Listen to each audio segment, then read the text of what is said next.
don't look like no cops to me. That's why they hired us, baby, because we don't look like cops. You married Dee Dee. You married that girl. It's the end of the Jackson 5. No. All right, we're on set with our crew right now. I'm BTS with a legend right here, my man right here. Your name, sir? Denzel Snipes. No, man. Yes, sir. A.K.A. Hilton-Jacobs. That's my real name. That's the real name. That's my real name, yeah. And everyone, if you don't know, this man has been in so many television shows, movies. I mean, I will definitely, you will see the montage of the things that this man has been in. I can't even list them right now. Control, man. I'm going to become a regular on America's Most Wanted next breakfast. We don't want that, man. You all right, man. They're on everything. Yeah, we want to keep you free, brother.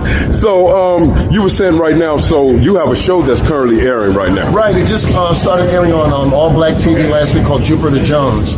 And I'm the special guest star. Yes, but, sir. I had done a show prior to that called House Divided, and one of the characters played my lawyer. They spun her off into her own show. Yes, sir. So, I don't want to give it all away, but my guy, before I was growing up a docile, kind of a super rich guy, but he's kind of laid back. So I told him, let me be tough. But they had to take me to jail, so I'm coming back rocking the boat, man. Yes, sir. Yeah. And so you're originally from New York? New York City, born and raised, Manhattan, New York City, on the Upper West Side. Yes. And how long have you been in Southern California? Forever, man. I've been here longer than New York. I've been here since 1975. Originally, I came out the screen test for the movie Sparkle, and really? That time between myself and Philip Michael Thomas, he's my boy. And they decided that's the way they wanted to go. So I was going to just go back to New York. And then I got a call from the agent that said, well, don't go. We have this show called Kotter.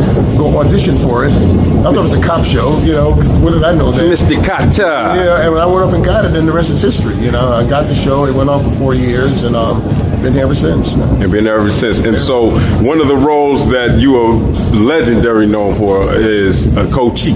Coolie High, yeah. Yes, sir. And so that show, that movie, Coolie High, that movie, I understand, pretty much created What's Happening. Is that true? What's Happening was Sprungboard. What they did, originally they tried to do a Coolie High version of it for television. And my friend Dorian Harewood played the Cochise part. But they had tried to bring it up to 1974 instead of 64, so it just didn't work. Yeah. And out of that, but they also had Ernest Thomas, who wound up playing Raj, who was playing Preach. Yeah. So they kept him and refurbished it, and all of a sudden the rerun became me somehow. And that's a stretch. And Haywood Nelson was a good brother to this day. And the What's Happening show sprung out of that. Yeah. That is something I never knew that. Wow. So you were going to be rerun? No. I was not going to be on it at all. Oh, it was just your character. Another character that could be the partner to Raj, which would have been Preach. But so they came up with rerun as Cochise in a sense. It was another fabric. Television is weird, They'll get in there and have an idea, and you have so many people who's like, this is my idea, I'm the boss here, I got to give you this, the network says this, and you take this, and it goes all the way back, and it comes to what they think is the same show, ain't nothing the same. Ain't nothing the same. Wow. Yeah, that's it. Well, I'll say this. Is there anything, and this is the most common question, but is there any advice that you would give to any young actor? Absolutely. And it's not real heavy to me, You have to be honest. It starts with your truth. We know when we're BSing or we know our limitations. So that's what it is. So from that springboard, which is like when you heard about people doing method acting, all method acting is getting a role, but taking it into your sensibilities and your whereabouts. And then once you start to understand what you're doing, then you can create on that. You can get a limp or a log or whatever you want to get creative with. So that's your base. So for me, it's real simple. Stay honest. Me personally, in my real life, I don't like procrastination. I don't like BS. I really don't.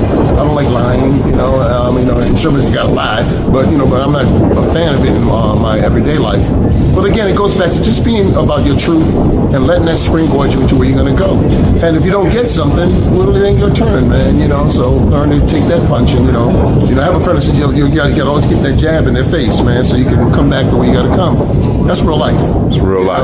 Stuff like that. Not violence, but real life about you have to be definite and have an idea where you're going from. That's when I first started studying up in Harlem at the Theatrical Ensemble in the basement of a church, the St. Philip's Church. We had things of tags, we say like definiteness of purpose, having a burning desire. Those things all have meaning. Those are in us. You gotta focus. Focus starts with yourself. How honest are you? How much, you're playing it both ways, or you're in such a rush you don't want to hear the details, which sometimes is so problematic in today's world because everybody can do this in a hurry and so forth, and they don't want to smell the coffee or even look at old school new school without old school. Come on, talk so about it. Real, man. Yes, sir. So that's it for me. You know, it's really simple. You know, which can be difficult because we get intellectual about how to profess ourselves in life, and we layer it a lot of times. And when we do that kind of thing, then it starts to get all about being psychologically grounded. I'm like, no, you're full of shit. You're full of shit. Let's keep it real. And so you get off of that, man, and I'm going, okay, I got that. Yes. And then you move on. And then you move on.